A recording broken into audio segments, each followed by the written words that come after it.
septembre 2025. Mesdames et messieurs, bienvenue à toutes et à tous dans cette revue de presse.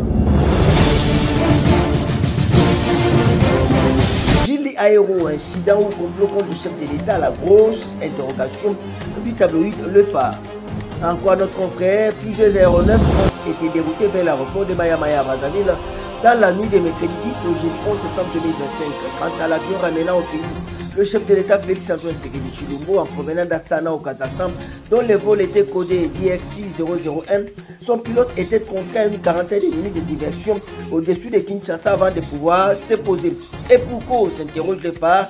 L'aéroport international de Njili à Kinshasa était plongé dans le noir de 0h24 à 5h du matin à la suite d'une longue coupure d'électricité combinant l'incapacité du technicien de permanence agent de la RVIA d'activer l'inverseur de charge du groupe de secours.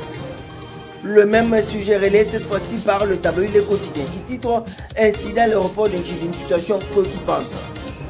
En quoi notre confrère, c'est en raison de la gravité de ces faits et de ces conformément aux dispositions réglementaires, spécialement à la clique 32 de la convention collective de RVA, que le commandant est suspendu de ses fonctions jusqu'à nouvel ordre pour besoin d'enquête. Comme on peut bien s'en rendre compte, cette suspension est une fuite en avant, d'autant plus que le mal est profond. Ce qui pousse M. Henri Moutombo à dire que c'est la parfaite illustration de notre faillite généralisée dans l'accomplissement des missions basiques de la gouvernance politique. Autre sujet, un budget historique pour équiper l'armée congolaise, les gros titres du quotidien d'information générale, le journal. Pour 2026, encore, Adolphe Mouzito, ministre du budget, lors d'une interview qu'il a accordée à Radio France Internationale, il prévoit un budget autour de 12 milliards de dollars ressources propres. Ça va correspondre par rapport au budget dont a hérité M. Tshisekedi, le double. Et M. Tshisekedi et sa première ministre pourront à ce moment-là dégager les ressources nécessaires pour financer les infrastructures, équiper l'armée et peut-être améliorer les salaires des personnels des agents de l'État en dégageant d'autres économies grâce au contrôle que nous pourrions faire sous le contrôle de la Premier ministre pour équiper les effectifs de l'administration publique, tous les agents fictifs introduits par les différents responsables.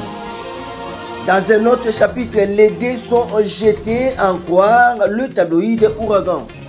Pour notre confrère, le sort est scellé pour l'ancien président Joseph Kabila, jugé par contumace pour complicité avec le groupe armé 23 soutenu par le Rwanda. Les tons donnés par le ministère public ne présagent aucun acquittement. La peine de mort requise contre lui démontre, selon un diplomate africain en poste à Kinshasa, la volonté du régime à faire payer à Kabila son obsession à répandre à tout prix les pouvoirs, même pas les armes. On va terminer avec ce titre. Kinshasa a un plan provincial pour réduire les embouteillages autour des écoles. Rapport de site d'information rempli pour info.net. Le gouvernement provincial de Kinshasa a décidé de s'attaquer au casse-tête des embouteillages provoqués chaque matin et en fin de journée aux abords des établissements scolaires.